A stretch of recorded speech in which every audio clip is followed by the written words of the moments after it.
Hi, this is State Senator Ed Kennedy, and welcome to another episode of the Beacon Hill Buzz. I'm really happy to have as my guest today a former colleague of mine, former Senator Anne Gobi, who is now the Director of Rural Affairs. And welcome to the show. Well, thank you, Senator. It's nice to see you, and I know you are extremely busy, so I want to thank you for taking the time to have me on. This is awesome. Well, I know you're Appreciate busy it. as well, so the same goes for you too. And by the way, it was lovely coming up. Lowell looks wonderful. I know you did a lot of work when you were mayor and, of course, in the Senate. The city looks great. A lot of vibrancy, a lot of things happening. That must make you feel good, too. Well, that's one of my favorite events, if I Yes. can just diverge just for a second, is the kinetic sculpture race, which takes place in September. If you get a chance, it's on a Saturday, come up for the kinetic sculpture race. I will send you the date Yeah, of the please race. do. So it's a race? It's not a race. It's a, people they build vehicles out of recyclable materials. Okay. And then they race them, and they start downtown. They go through downtown, they go up to the river. The vehicles have to be amphibious because they go into the river. Wow. They go 200 yards down the river and then back up on this beach, and that's the end of the race. So, but the race stops right before they get into the river. So it's not so much who's the fastest as who can survive. That sounds great. I'd love to come up to see that. You and I met in 2019 in the Yes. Senate, but why don't you tell us about what your career and what you've been doing? Sure. So I had been in the House before I came into the Senate. I was elected. Time goes so quick. 2001, I came into the House, and it was a special election. I had never run for any public office before. I did not serve in municipal and town government. And it was a special election. The fellow that had been the state rep, it was during, I have to think now, during President Bush's second term, and he was offered a federal position, which he took. And so it opened up the seat. I had some friends that said, you should think about running for state rep and how things go. And so it was a special election cycle. It was a very interesting time because the week before the primary, 9/11 happened in 2001. And the only other person running in a special election that year was Karen Spilka. So Karen and I both came in, now of course Senate President, she and I came in together in that same special election and in the House. But it was a very interesting time to be running for office, without a doubt. And so your position now is the Director of Rural Affairs. Yes. Can you tell us a little bit about that? I'd be happy to. So, as you know, like you, Ed, I've always had an affinity for agriculture. I mean, you represent a few smaller communities. In fact, I think about your district is kind of like a microcosm of the state. You've got those large cities, you have some of these sort of suburban areas, and then you have these smaller towns and rural communities. And so I'd always been involved in agriculture. Was fortunate enough in both the House and Senate to serve as the chair of the Environment, Natural Resources, and Ag Committee. And now, of course, the Ag Committee is on its own, which also kudos to the Senate President and the Speaker for realizing how important it is to have agriculture on its own.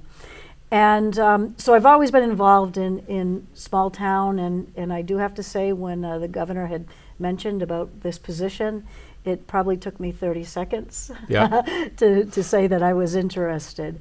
And so I was thrilled. For years, this is a position, and it was one that's been asked for a long time. I can tell you that for the amount of time that I had served in the legislature, I know that our rural communities had been asking to have just more attention given, much like what we do for our gateway cities, and rightly so, right? And this governor listened. She listened and put this position into place, and I was just fortunate enough to be in it. Now, of course, this is the first time that this role, and I don't want to be the last person to be here. So I'm trying to at least set kind of the stage, if you will, for whoever may follow and whatever may happen. Right now, it's just an office of two, myself and a woman by the name of Mallory Sullivan. Mallory really is focused on the grants because part of the rural office is that we have a rural development fund that's part of the one-stop grant applications.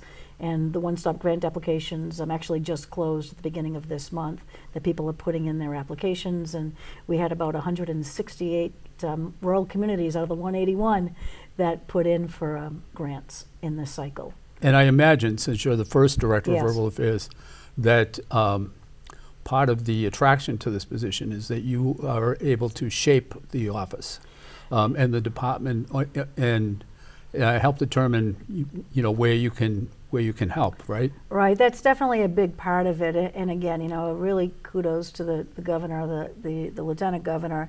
And I'm under the Secretary of Economic Development, Yvonne Howe, and I don't know if you've had an opportunity to meet with Secretary Howe. She's awesome. But it's part of their vision too, to put more emphasis on our rural communities. And as I mentioned, there's 181 of them. And sometimes people say, well, what's a rural community? What does that mean? Does it mean just because you have a farm, are you rural? And that's actually not it at all. If you're a community under 7,000 permanent population, year-round population, Right. are less than 500 people per square mile, that's the definition that we use in Massachusetts for rural. And using that definition, 181 of the 351 cities and towns classify. And they're everywhere. There's a good swath up in northern kind of Essex area, part of Central Mass, part of the area that you also have. Western Mass obviously has a lot. That's the majority of the rural communities. And then a whole bunch down at the Cape, and the islands are all rural communities. Right. So in my district, I've got a lot of farms. Yes. But the only community I have that would be less than 7,000 would be Dunstable. So that would be included. So Dunstable, and actually Pepperell is as well, because they meet that under 500 per square mile. Oh, okay. And so with that, both of those communities, and of course, big agricultural base in both of those communities, Yep. a lot happening. And I want to thank you for the work that you've done. You've always been a champion in serving on various committees to make sure that our farms and our farmers are recognized, and it's extremely important to our economy. Well, a couple of years ago, I was able to get a budget amendment for $500,000 for a food hub in Pepperell. Extremely important. Now I wonder, is that at the I went and took a tour down at the Collective. Yeah. I'm not sure if that's part of it or not. I It know is that they part have of it. a I think commercial kitchen that they're looking. They're looking to come up with some cooperative agreement on Right. that, on how that's going to go. But what I thought was the 500,000 would get them going, but they probably would need another 500,000.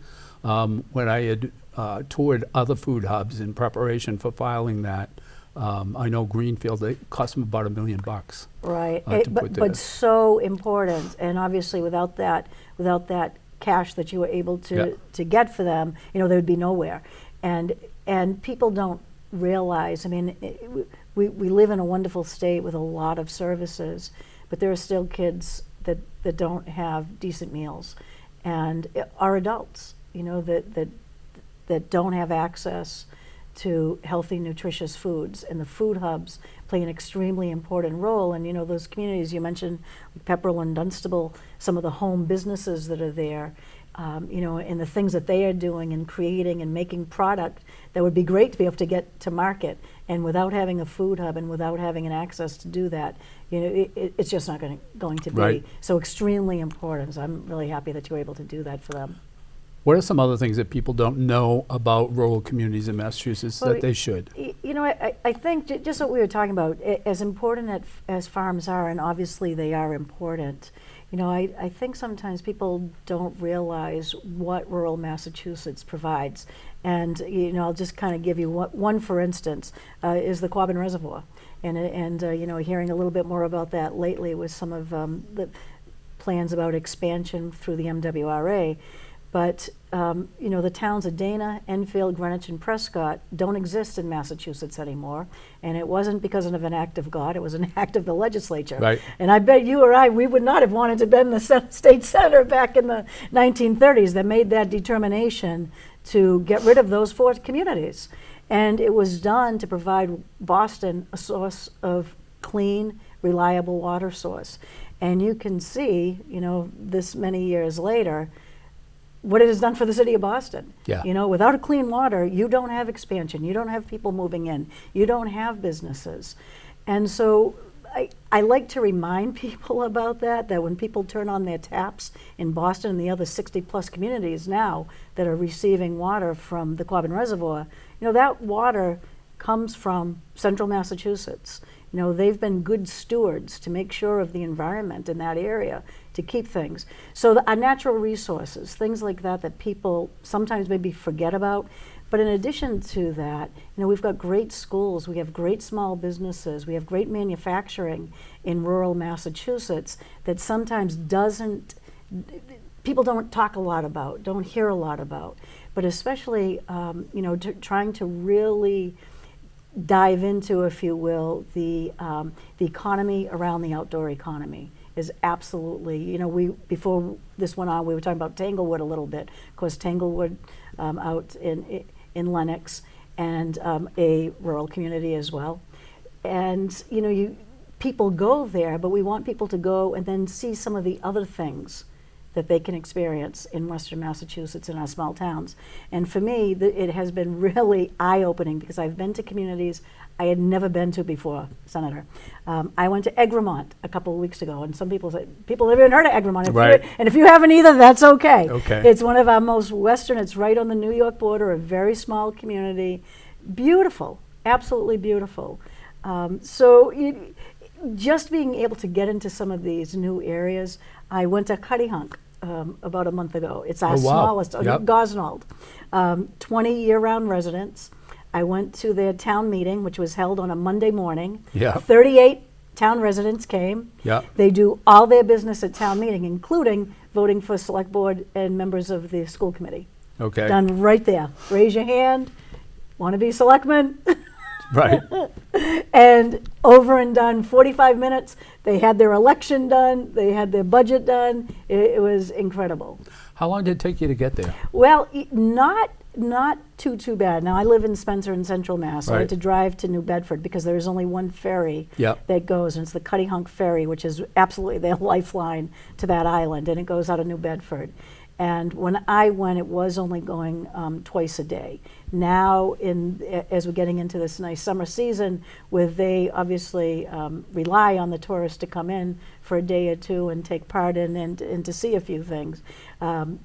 So it wasn't not bad. You do have to make reservations because the ferry is not that big. It probably holds 60 people, maybe. But I would recommend it if you want to go somewhere. It's like going back in time, no vehicles on the island. You get around by golf cart or by walking. The agricultural preservation restriction. Yes. There are farmers in my district that are interested in that. Can you talk about that? Yeah, sure. So the APR has been around. We were, I believe we were the first in the nation to do to have an APR program. And it was started about 40 years ago.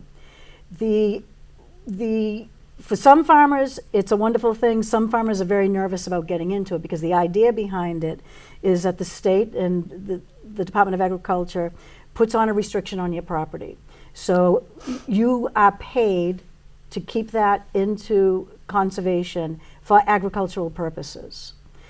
There are some limiting factors on that, and there is some work being done now to see if some changes can be made to APR, because of course 40 years ago nobody was talking about renewable energy on farms. Right. And so there were restrictions that were put on that you would not be able to put renewable energy. When we were just talking about ecotourism, agritourism is big. People want to go to farms. People want to know what's happening. But there's also some restrictions because within APR you have to be careful because it's about the health of the soils. And if you're compacting the soils because there's 200 people walking on them, it can cause a problem. So there are some tweaks that do need to be made to the APR program. Overall, I think it's a great program. We're able to conserve farmland, and we know when you were talking about the food hub, we do not produce enough food for the people in our own state, and we have to really work at that to bring more farmland back online that had been taken out of production. The big storm that happened last year affected Western Mass, but also it also affected Central Mass. Absolutely. And, can you talk about that and what the Commonwealth is doing about that? It was horrible, Senator. Going out to specifically about Western Mass, the governor, the lieutenant governor, Secretary Howe, Secretary Tepper, Commissioner Ashley Randall from MDAR. We were all on the ground with the legislative delegation, Senator Comerford, Representative Blais, Senator Mark. So many came together, Senator Oliveira. And you walk through those farms and everything was destroyed. Yeah. Everything. And, I was talking to someone a couple weeks ago. I have a small garden. I don't know if you garden at all, but I have a small garden at my house. But I don't have to worry. I don't have to grow enough food for my family. Right. These folks were growing enough food, not just for their family, but for entire communities. And some of them had contracts with like a Big Y and some of these other markets that they could not produce. And so they were basically losing everything. Yeah. And because of the water, the other thing about it too, that some of the microorganisms that get into the water, unfortunately, that could affect for years to come, because once it's in the soil, it's in the soil. So they may have issues moving forward. But the governor, the lieutenant governor, working with Central Mass United Way and with a big boost from the legislature, and thank you again, Senator, for stepping up to the plate. Not a single farm was lost, and over $20 million found its way into the hands of those farmers who needed it most. Not one farm lost. That is a unbelievable success story, that they were able to go on, that they keep their doors open, kept their families fed, keep the lights on in their barns. What are some of the other initiatives that the Healy Driscoll administration has taken or plans to take to help rural communities? Well, one of the biggest ones is one that you'll be seeing probably pretty soon and debating is the Economic Development Bill, the Mass Leads Act. And part of the Mass Leads Act, as I was talking a little bit before, we have this Rural Development Fund. That fund in it right now has $5 million. Last year, there were nearly $90 million worth of requests for that $5 million from our rural communities. Totally oversubscribed. The governor, the lieutenant governor, and the secretary have suggested putting $100 million into that fund, obviously as part of the bond. So that would be an increase from $5 million to $20 million a year. Still not necessarily where we want to be, but would be a major help for our rural communities, and that's definitely a big one. Another one, some of the initiatives looking ahead in the use of AI and climate tech specifically. When you were talking about the storms, the governor, we want Massachusetts to be a leader like we have in the biohealth fields, to do that in climate tech, and we could. And we were talking about the students up here at UMass Lowell. We have wonderful public colleges and universities. And that next age of young students, they want to be in the fields of the future. Climate tech, AI, that's where it's at. And we have to be ready to embrace it. And I really see those are big opportunities for rural communities to be a big part of that next generation, of those people, to keep them in the smaller towns and to be working in those fields that will make a real difference on the ground for our rural communities. Prior to coming to the Senate, I was in municipal government, and so my focus was really in Lowell. Lowell had one farm. Okay. And that farm was it was one property that was in Chapter 61A. Yeah. But it was a Christmas tree farm, which is a little different than other farms. Mm-hmm. But since that time, I've had an opportunity to go out to Western Mass, and we did a tour of farms, and I was amazed that first of all, how work intensive they are. Absolutely. But also, they had showed me there was this one place they were talking about where they said the cows milk themselves. Yes. And I was like, cows can't milk themselves. I didn't believe it until I saw it with my own eyes. And now Warren Shaw, who's a constituent of mine who lives in Drake, he's building a barn the cows will be able to milk themselves. Right, and Warren's great. He's been involved with the Mass Dairy folks for years and years and years, and he's always been someone that's not afraid to look at some of the new technology. And at the farm that he has now, Yeah, it's pretty interesting. The cows will walk, they walk Yeah. right in. Yeah. And you know, they get trained. Of course, you know, food is a little part of it. They usually have to have a little food there to train them. But Right. then after that, they're waiting in line. The cows are pushing each other out of line Yeah. to be the next one to get milk. It was So amazing. it is pretty neat, yeah. Yeah. So it's interesting. You know, you brought up about dairy specifically. You know, we don't have many dairy farms left in Massachusetts, but again, because of the good work of the legislature and making sure that that dairy tax credit is in force, is helping to save our dairy farms for people like Warren and so many others that rely on that. Because milk, unfortunately, you know, there's a farmer in Barry, and he still has cows, but he also has a brewery. Yeah. And he said to me, Ann, he said, what do you think I'm going to do? I get about 4 cents for a pint of milk, and I'm getting $7 for a pint of beer. Right.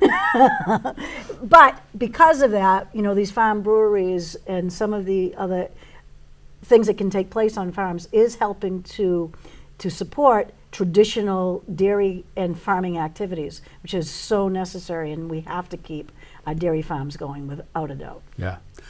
One of the other farms, just quickly, that I visited too during that same tour was free-range chickens. Oh, yes. And there were a whole bunch of them.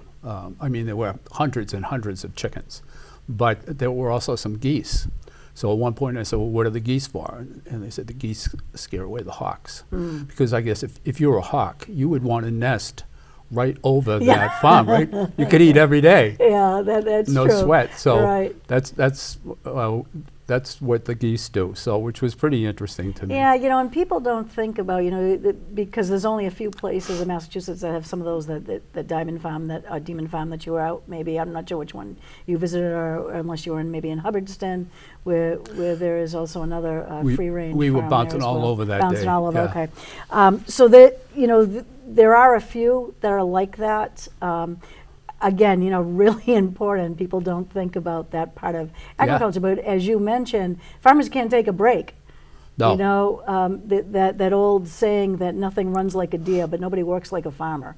And it's 24/7, which also is one of the issues that we run into, because that next generation and trying to find who's going to do it, because, you know, kids sit watching their parents work so hard, they're like, I don't know if we want to stay in farming. You know, when they realize everything that goes into it. Yeah. And there is no break. And so that's something that the governor and the secretary are also looking at, that we have to think about that worker pipeline, because we have to make sure, you know, we don't want to scare people away. I guess probably I did that myself just then by saying farming's hard, it's 24/7. But the benefits of it too, and to be able to figure out ways to get people that want to work on a farm and to get them, and to have that ability to do that. You know, some of the new arrivals that are coming into the country, instead of being vilified, you know, there are folks that have worked in agriculture in their home countries, and to have an opportunity to come here and to work on farms here, or to be able to purchase their own piece of God's half acre, if you will, Yeah. and to do their own farming. You know, and so those are the kind of things that we need to help people with, because land, they're not making land anymore, but it's No. also not getting any less expensive. No. You know, I find the same thing is true with restaurants. There's a lot of people where a lot of the younger generation has watched their parents work in a restaurant 7 days a week from, you know, 7, 8 in the morning until late into the evening. And they don't want to do that. Right. And you can't blame them for not wanting to do Absolutely that. not. Absolutely So not. you have a lot of restaurants that are closing, not because the business is bad, but just because the new, you know, the people that the new generation they're not interested. They just want to sell it off. So And as you know, I'm sure that if I walk around a little bit in the city here too, I would see probably some of those help wanted signs on the windows, you know, trying to fill those positions. You know, trying to get chefs is extremely difficult, and to get people in those kind of pipelines. Yeah, absolutely, extremely important. yeah, it's been that way, especially since COVID, I think. Sure. COVID really did a lot. You know, and I think that that's a place too where traditional high schools can start filling some of that void. I know that we've talked in the past about the important role that our Voc schools play, and of course there's, issues with Voc schools and how many people can get into the schools, and there's always a big waiting list of people trying to get on. And yet our traditional high schools, they can put in these Chapter 74 programs even if they are part of a Voc district, as long as they're offering a program that is not in direct competition or something that the Voc school is offering, they can offer it.